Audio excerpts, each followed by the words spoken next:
My exact scaling guide and systems to make over 100K a month in wholesaling real estate. What is up, guys? Zach Ginn here, and I've done over 1,000 real estate wholesaling deals, and I've effectively been able to scale from doing one deal a month all the way to doing 10, 15, even 20 plus deals a month, making over 100K every single month, guys. I've really scaled up from making 100K a year to 100K a month with the power of scaling and systems. So in today's video, I want to give you a full $5,000 crash course on exactly how to scale your wholesaling real estate business all the way up to 100K per month. I'm going to show you exactly the systems I use, who are my actual people in a right business to make 100K a month, and exactly how much I pay them. I can tell you guys right now, you usually have to pay $5,000 for a weekend seminar from people that are actually scaling up businesses to learn exactly who they hire, when to hire, and most importantly, how much they pay. Some of these gurus don't even share how much they pay their people because their people are in there giving their presentation, so they actually don't share how much they're making. But we're going to reveal it all today. I'm going to show you exactly the best proven system to scale up to 100K a month in wholesaling real estate. If you need to understand one word when it comes to scaling up an operation, it all comes down to delegation. Delegation is going to be the key thing that's going to make you successful in wholesaling. Think of Jeff Bezos or Elon Musk or Steve Jobs or anyone that's really scaled a business to an insane amount of level of money. You know, Elon Musk isn't out here building cars hand by hand, right? Henry Ford doesn't do that, right? He had people, he actually built a prototype, and then he actually taught people how to actually build that type of prototype, did that on a mass scale, sort of like a conveyor belt where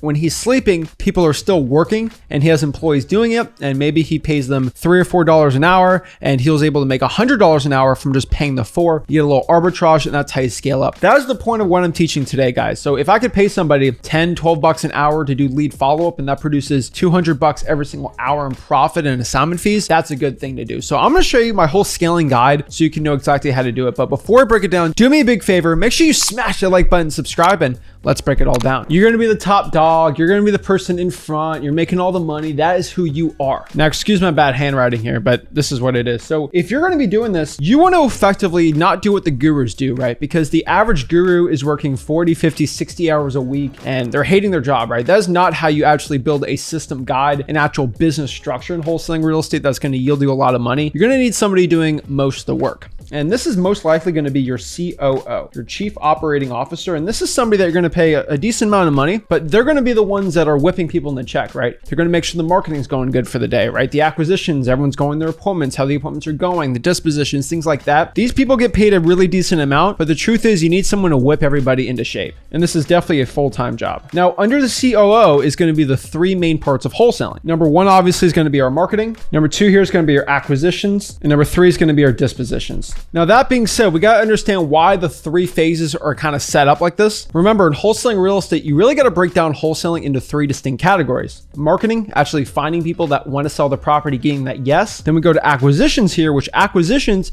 is just converting that yes into an actual contract. That goes over to dispositions. And the point of dispositions, honestly, is just to sell that contract to a cash buyer for a profit. And really, those are the 3 categories. So specifically, they're not people that actually hire. They're actually not people. This is kind of departments, so I'll just highlight them for you. So let's get into the actual employees in each department. Most likely for VAs, especially when it comes to marketing, you're going to need managers for them. So really all of marketing is just basically going to be VAs. There's no really United States citizen people that I use for my marketing. Maybe someone to do bandit signs, but not that much. So specifically on my marketing, I'm probably going to have a VA manager. And yes, excuse my bad handwriting, but these are the people that are going to be in charge of the VAs. Usually it's going to be another VA. And below them are going to be cold calling VAs, SMS VAs who do the SMS text blasting, and then list pulling VAs. So our cold callers are going to be cold calling motivated sellers. Our SMS text blasters are just going to be SMS text blasting motivated sellers. And then our list pulling VAs are most likely going to pull government lists. So lists that take a lot of time to do. Remember, these are going to be the code violations, the water shutoffs, the tax delinquency list, the probates, anything really on the public records that takes a lot of time to pull.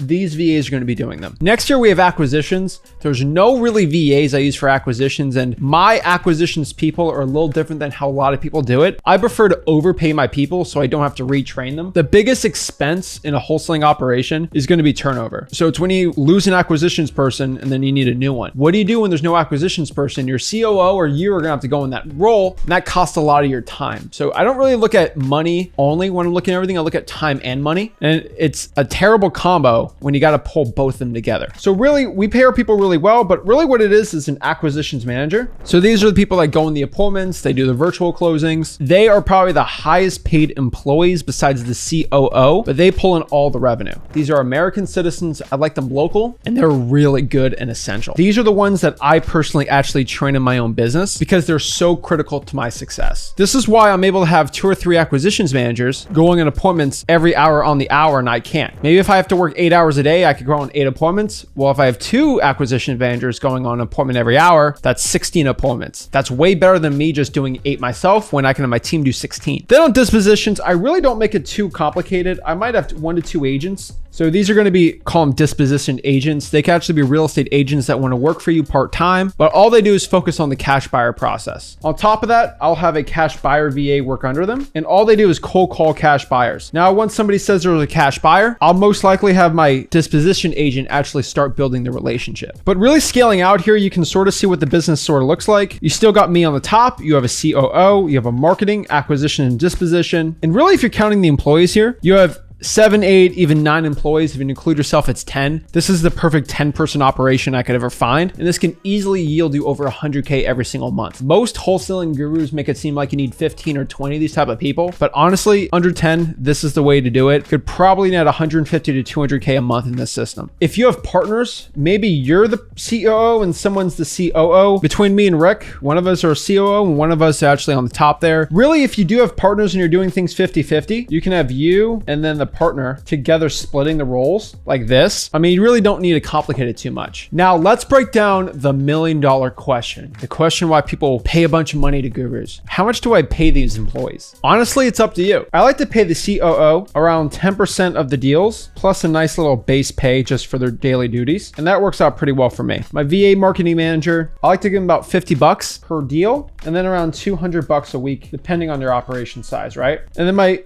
cold callers, SMS text blasters, and list pulling VAs, I like to pay them about $25 an appointment, an additional $40 per deal. And then on top of that, I know I pay a lot, $4 to $5 an hour. Now the list VA, I might not pay them as well. They'll probably get between $6 an hour, but they need to be trained pretty well because they don't work as much as the other ones. Acquisitions manager, they get around 10% of the deal. If you get lower margins per deal, you can push that to 15%, but you got to remember, I'm pushing 20, 30, 40, $50,000 deals. 10% is plenty enough. And this makes sure our acquisitions have a chance and an opportunity to make over 6 figures a year, which is definitely overpaying in the industry. Our dispositions agent, right? I like to pay them around, because of how much they sell the properties for over what the thing's worth. They get paid very well. Heck, I see some people paying them 5% of the deal, but it really depends. We pay 8% on wholesaling deals and then 5% on wholetails, because the wholesaling deal might be 30K, while 5% on a $50,000 or $60,000 flip is going to be a little different. And our cash buyer VA is probably going to get $6 an hour, and then we'll probably pay him $20 per cash buyer that we get that's qualified. I know this looks messy and my handwriting's not the best, but really this is how much I pay my VAs. I pay my acquisitions people and my dispositions people, and probably how much you should be paying them too. Now remember, I look at wholesaling real estate in a whole different light than a lot of other wholesalers. I like to overpay my people so I don't have to pay in my time to get another acquisitions manager if they quit. They're less likely to quit if you pay them very well. I've had people I paid over 6 figures for acquisitions because they do very well, and they still want to quit and try to wholesale by themselves and they fail. I have VAs right now that like to fail a bunch, but if I pay my marketing manager very well, they can get new ones in place and train them very well, so I don't have to. I train my VAs a lot through video, where I've actually recorded videos for them of me doing what I want them to do. So if I have a VA for cold calling, they have to go through videos of me actually cold calling sellers to see the way I actually do them. A lot of them when I was like 19, 20 years old, closing them. With my acquisitions managers, I actually have to go with them on appointments and do the 3-3-3 approach, where they watch me close 3 motivated sellers in front of them, and then 3 of where we close them together, and then 3 where I watch the acquisitions manager close 3 in front of me. These deals have to be at least $20,000 to $25,000 each. And once they get through that gauntlet, they are in the company and they are good to go. Every acquisitions manager that has gone through the 3-3-3 approach has done very, very well. And that leads me to a lot of really good success. And if I get a really good acquisitions manager, I'll promote them to COO and then have them deal with everything else below me. Dispositions agent, same exact thing. I personally train them, but they're actually a lot easier to train marketing and acquisitions. And the cash buyer VA, I'll have a VA marketing manager, might deal with that a little, but really a dispositions agent's going to be dealing with that. But overall, guys, I want you to understand this 100K a month wholesaling system. This is not the way to become the most profitable, but it's the best way where you can really scale yourself out of the business, where you can only work 5 or 10 hours a week at most, and you can make the most amount of money possible. My goal in wholesaling real estate is to work the least and make the most. If you're here to make the most, you can work 50, 60 hours a week and pay your people less, but I'd rather live the life of not having to work so hard while making a ton of money. That's the way I look at wholesaling. Those are my goals, but honestly, this lets me focus more on doing virtual and adding more people in the business. So this isn't exactly how my business is run, but for most people, this is the best template for you for scaling up to 100K a month. Most gurus will charge you $5,000 to $6,000 for the information that I'm absolutely giving you for free right now. So if you like this information and you want to learn more about how to scale a business up, I recommend you go to my free real estate wholesaling course, freewholesaling.com. Hop on my YouTube channel lives and ask me questions. I'm always here to help you with the one-on-ones. And if you got any value from this video, do me a favor, make sure you smash the like button, subscribe, and